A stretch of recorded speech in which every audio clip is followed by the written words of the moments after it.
Morning, everyone. I'd like to call the March 24th Occupancy Tax Coordination Committee to order. I need a motion to approve the minutes of the February 27th meeting. Motion made by Supervisor Runyon, seconded by Supervisor Thomas. Any further discussion? All in favor? Aye. Aye. Opposed, motion carried.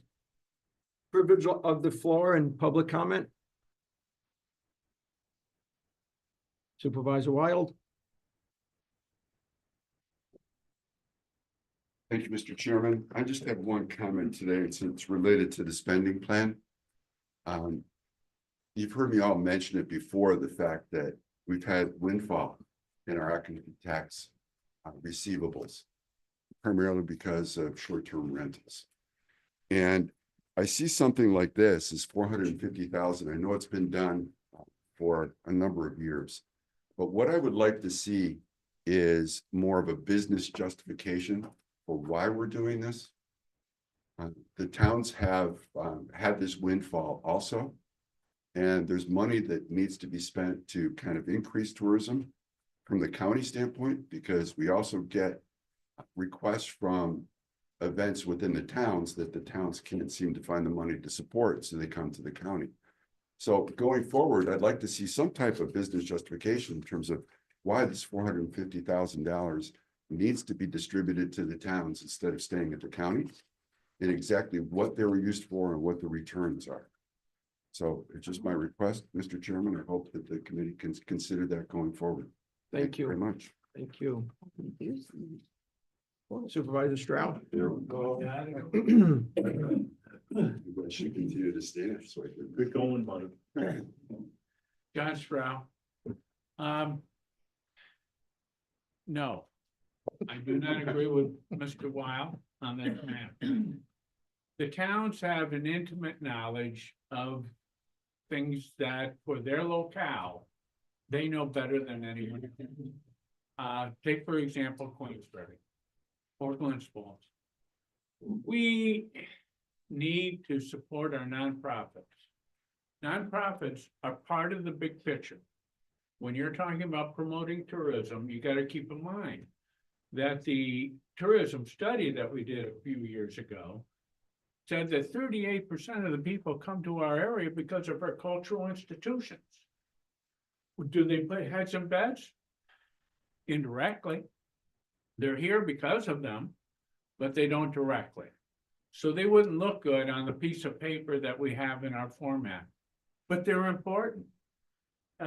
Queensbury and Glens Falls work together to try and make sure these cultural institutions are funded. Without the funding, they may not exist. And you're talking about the Hyde, the Chapman, the World Children's Museum, and many other institutions that do good for the area and do bring tourists.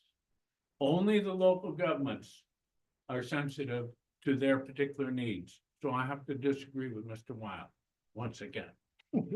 Thank you. Supervisor Wild. Mr. Chairman, thank you.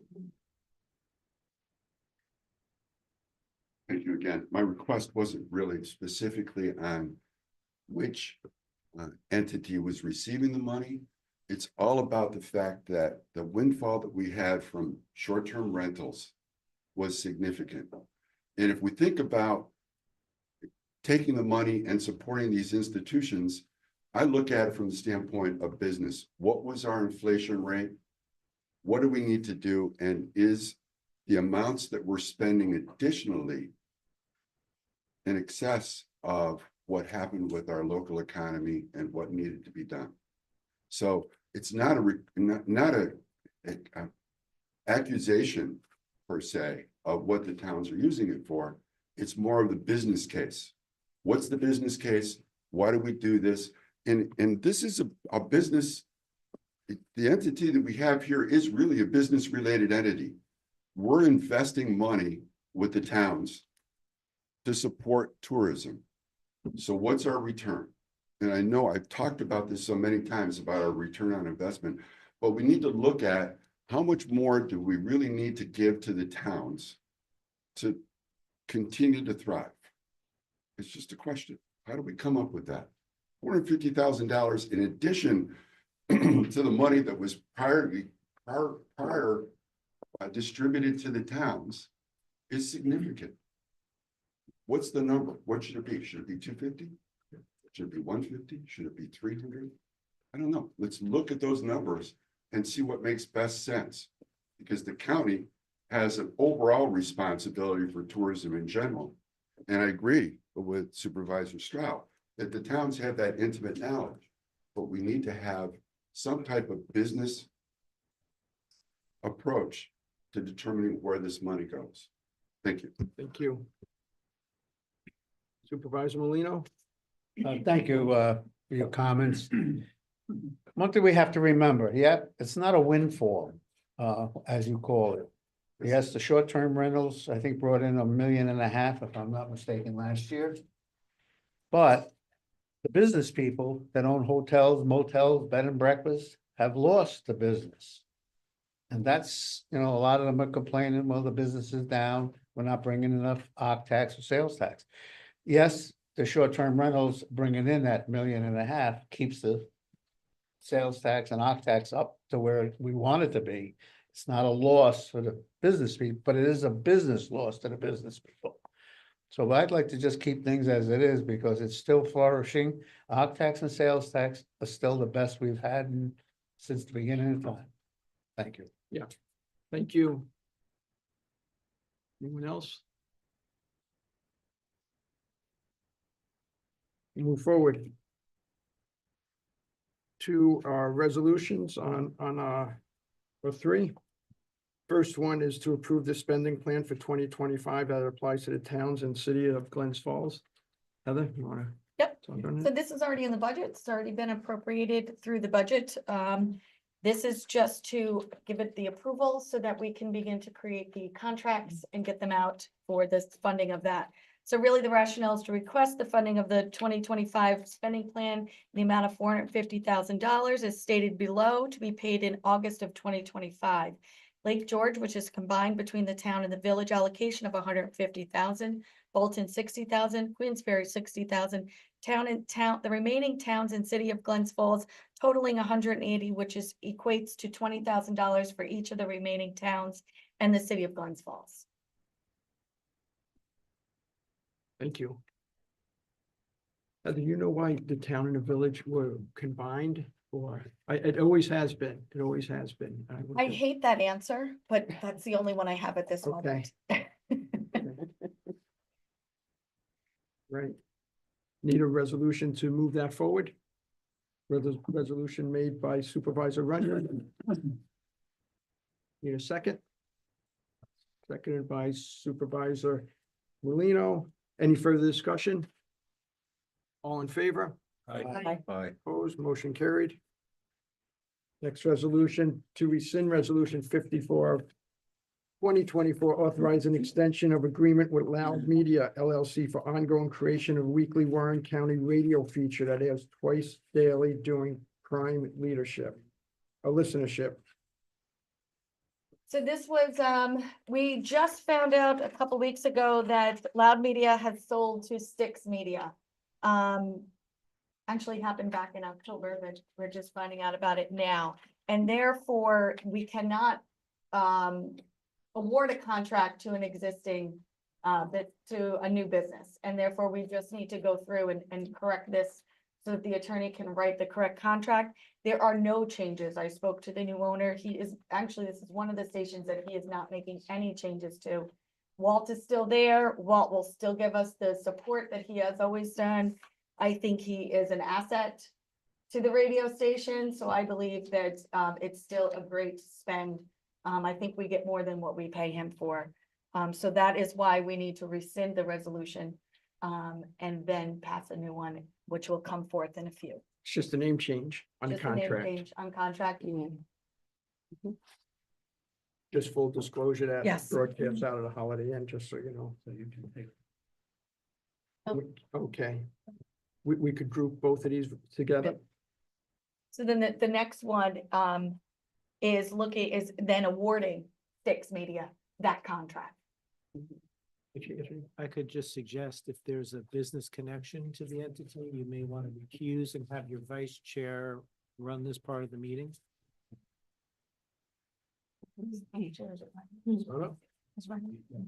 Supervisor Dickinson. Yeah. For this part, and then you can ask it. That's from earlier last year. That would be, yeah. This is already a motion on the floor? Okay. Then I'll need someone to bring the motion to the floor, This is for B and C. B and C. Yep. Yep. Okay, Supervisor Molino and Supervisor Thomas. Any other discussion on this resolutions? Hearing none. If I may point out that Okay. Vinnie, Oh, Supervisor yes, Mr. Cressida Cressida has, is recused and left. yes. Oh, yeah. Thank you, sorry. Okay, all in favor, say aye. Aye. Any opposed? Nope, okay, resolutions both pass. You can change sheets. now. Thank you so much. This is the comfortable chair. You'll be sitting in it. Yes, I know.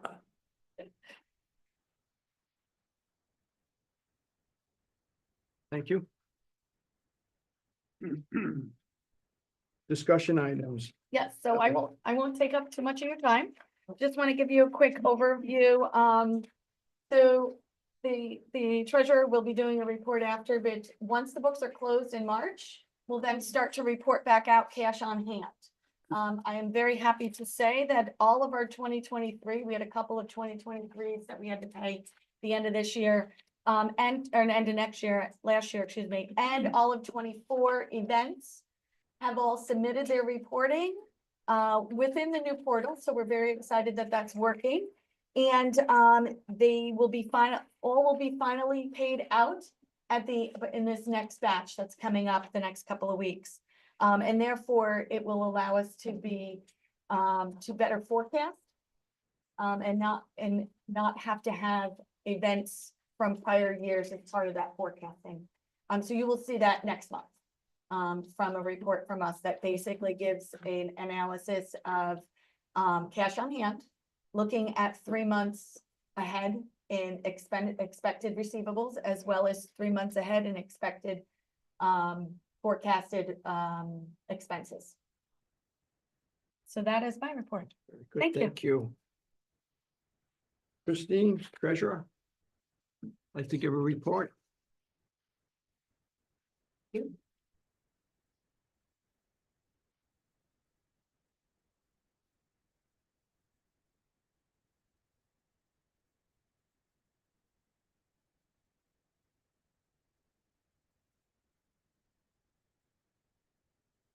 Morning.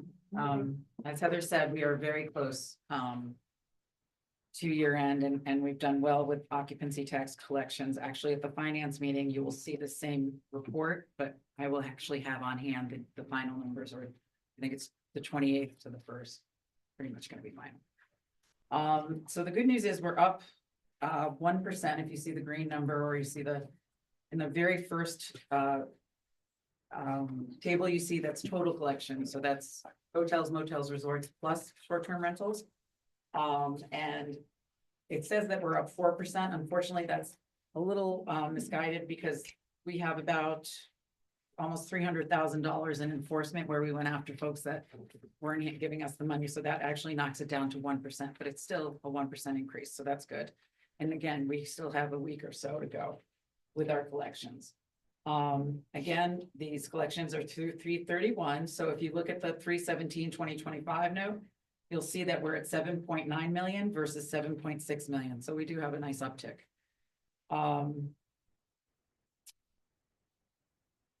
The Granicus results have not been as stellar. I've got to be honest with you. They've not been as stellar as I was expecting. We were told when we went with them that we could expect a lift of between 225,000, or excuse me, 250 to 600,000. To date, we have 71,000. So while it's frankly, to me, disappointing, we still have a positive 78% return on our investment. So 40,000 was our investment. We have 71, and thanks to Mr. Cressida for catching the typo. It should say 78%, not 178. In addition, there's an additional $6,000 on that 71,000 that we've collected that has gone to the general fund. In addition, like we're speaking about 235, again, I think it's up to about 350 now. 235 has been brought in from enforcement efforts. Therefore, OpTax year over year is 1% increase. And actually, unfortunately, if you go to the hotels, motels, and collections on the back of the page, because it says actually that the 2024 increase is 2%, again, as of 3/17, there's a chance that it'll come flat. When you add in the enforcement efforts, and these were largely, actually, they were all on hotels, motels, and resorts. So the hotel and motels and OpTax has decreased by 1%. Decreased by following that? 1%. 1%. Yeah. Negative 1%. Yeah. And again, if you look at the next one, short-term rentals, they're up 13%. So I think Mr. Merlino just said it, it is a shift. And I do think we've talked about it before, that there's been some increase in the nightly rate in hotels, so that's also kind of in here a little bit opaque, but it's also accounting for some of the loss. And then finally, 2024 OpTax enforcement efforts also resulted in Warren County collecting 107,000 more in penalties and interest than the prior year. So basically, it's 100%, 160% increase. So that's 107,000 that went into the general fund. Any questions on OpTax receipts to date, collections to date? The only other thing I put in here, and I'm not going to go through it, but it's important, just to give you a quick update on the New York State sales tax law. It was finalized on February 28th of 2025, and they expect everybody to collect sales tax on short-term rentals starting 3/1.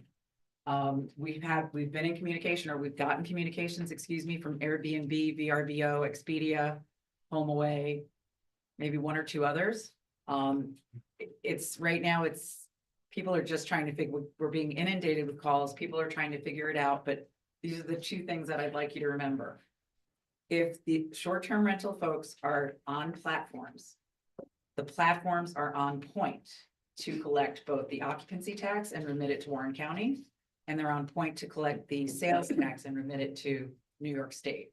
And that is on gross revenues. So that it also includes the booking platform fees, fees for dogs, fees for extra people, fees for housekeeping, things like that. If you are an independent STR and you have your own website and you don't use booking platforms, the owner is on point to remit those taxes to the appropriate agency.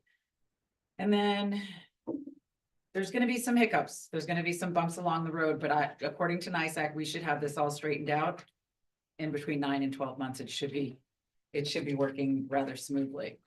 Any questions on that?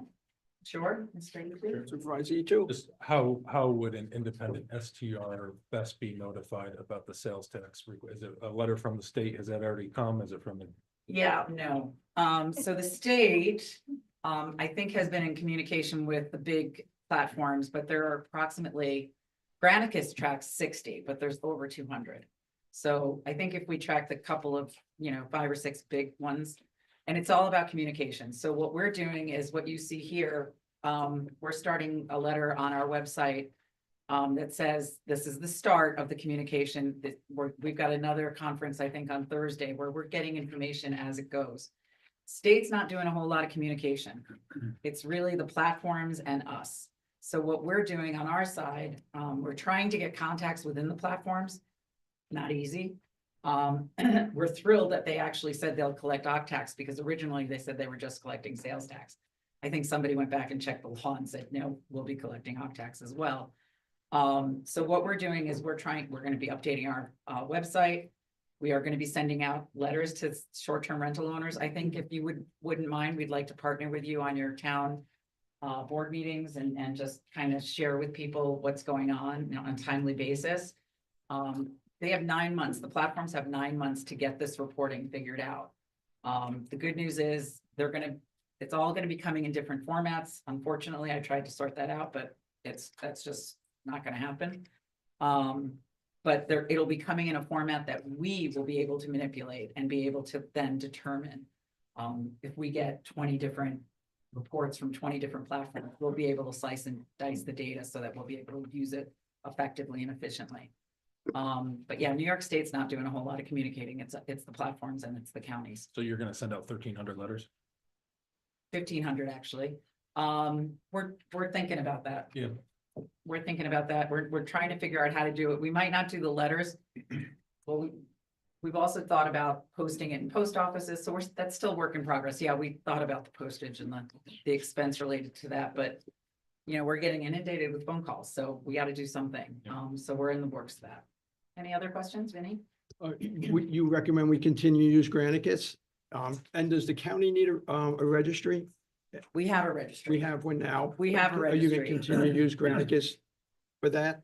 No, you we just have our said- own registry. Are you gonna continue to use Granicus to track or? I'm not or you just sure. said- Okay, So Granicus knows I'm not thrilled, you know, with the performance, and there've been a couple of hiccups. I really was hoping that it would be, you know, I'd see, I didn't expect maybe to see the results that Mike Swan got. You know, because I mean, he got like over a 500% lift in revenue. That was the first big campaign. So this campaign, you know, we're getting 71. Hopefully we'll get close to 100, but it's still far less. That said, we were not totally enamored with some of the modules we used. And then we're also talking to 2 others. So we're going out and talking to 3 different vendors. We're doing another, if you will, evaluation to see who we want to deal with.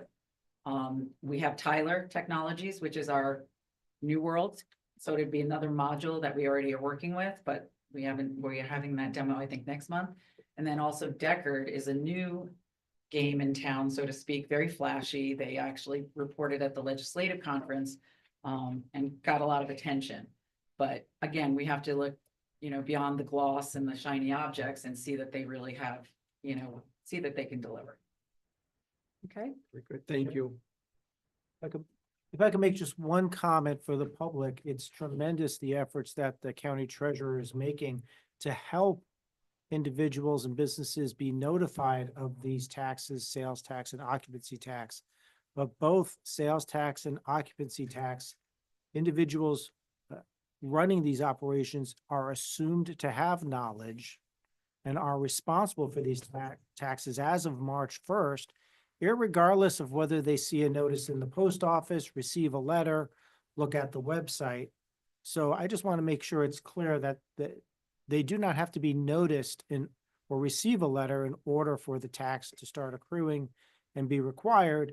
And failure to pay the state of New York on the sales tax is subject to a criminal violation, which could be punishable and result in a potential misdemeanor. So I just wanted to make sure there was clarity that it's outstanding that we're helping our residents and property owners to become aware of their obligation, but notice from us is not a precondition or a requirement for these taxes to become due and owing. Thank you. If I could just add to that, sorry, just to add to that. The state has given us greater teeth, if you will. So they're not only saying if you don't pay your sales tax, you know, you have these kinds of fines and penalties. They're saying to the platforms and to the STR owners, if you get caught on platforms without a registration, without a county registration, the first time it's $200 a day until you get registered. The second time it's $500 a day until you get registered. And then I just was talking to Hague, the town of Hague, who has similar penalties at the local level. I think the numbers are quite close, but the third time, if you get caught advertising on a platform and not registered, you are permanently you're taken off the registry. You're not allowed to do short-term rentals. That's the toughest one I've seen so far. Sorry, sir, you had a question? Yeah, I just had one question. Maybe I didn't hear it right. Sure. Sorry, I Oh, I thought it apologize. was me. No, I thought you were talking to me. Sorry. Go ahead. Oh, not privilege of the floor, can you speak now or not yet? And I Not The privilege of the just had floor, a question. coming up, Sorry, you're gonna have to wait to privilege of the floor. My apologies, guys. thank you. Referrals? None? None. privilege of the floor and public comment. There you go. Question, Gary Thornquist, Lake George RV Park. I heard you say the penalties that you collect, 107,000 goes into the general fund, not the op tax fund? The penalties and interest go to the general fund. Okay, I guess my question was that the treasurer's office got like an increase for administration recently, right? No? No, that didn't I go remember it didn't, through. It didn't pass. oh, okay, I thought I was at that No, it's meeting. still the where- 3%. It was asked to Okay, go up to okay. 6%. Is there any, is that just the way the law is written, or is that always the way it's been, that it goes to the general fund? I would hope that it would go back in the octax fund, but that's just my question. Just because I have another point, I'll just, okay. So because it's interest and penalty, that doesn't necessarily, at least this is my understanding to date, I will look into it a little further. It has always gone, interest and penalties have always gone into the general fund. I had one other important thing to share with you, and now I'm kind of drawing a blank on it. Oh, I know what it was. So this is interesting, and I'm still figuring this out. So you make a point about this, the 3%, we are entitled, actually, the treasurers Oh, I know. in New York State take anywhere from 3% to 20%. I mean, they, in the counties, they have different amounts in their local laws, and they also have different ways they spend it in their local laws. The change that's being made right now by New York State is saying that we, counties of New York, can now shift that administrative burden onto the platforms and the short-term rental owners. So there is a chance that while interest and penalty, I'll look into it, but they've always gone into the general fund, there's a chance that the 3% now that is going to administrative fees out of the tax collection, we may get a little bit of a reprieve on that. I'm sure the short-term rental owners and the agent and the platforms are not going to be thrilled, but they do give us the right to do that. Thank you. Supervisor Wild? Mr. Chairman, I have a question for the treasurer on short-term rentals. A lot of time people will direct book. And I'm just curious, what percentage of our recoverable money was related to those people who direct book instead of using a platform? That's a good question. I can tell you that the 250 is largely for motels, hotels, and resorts. However, they are now, they do direct book a lot. Trying to think, so the ones that they use platforms, so they did use platforms. Again, tell me the question. But Direct just book. direct book. They do direct book. So we can't track that. Yes, we can in audits. If we do an audit, we can track it. So, you know, there's this whole process with a notice of determination, and we have estimates, and we have tools from Granicus that we use. And, you know, these people have been, you know, some of them is from 2012. I got one person from 2012 that's just given us $20,000. So they are direct books, but they're also platforms. So it's a combination. I don't have the exact answer for you. But the one last thing, we're closing all the loopholes that exist in the law, or at least we're trying our best. The one loophole that still remains, and I was just working with the Hague Chronicle on this, are all of these people who have generational followers, you know, and maybe only rent their house out for 2 or 3 weeks a year just to cover taxes. Hague has a slew of them that the editor of the Hague Chronicle, and forgive me, I can't remember the planning person up there. They're getting very serious. In fact, they're the ones that said, you know, you get one time, it's whatever, $200, 2 times it's $500, 3 times you lose your right to rent out a short-term rental forever. But they have at least 20 or 30 that they know aren't registered. So I have said that just let's everybody get compliant in 2025. I'm not gonna go back on you. You know, if you just get in and you do the right thing and you register, you know, we'll just take your money, go forward. However, if starting in 2026, if I find out, I'm gonna go backwards, and I'm gonna collect all interest and penalties. Anything else? Thank you. Thank you. Anybody else? Comments? Supervisors? That, Motion to adjourn. Motion made by Supervisor Runyon, seconded by Supervisor Molino.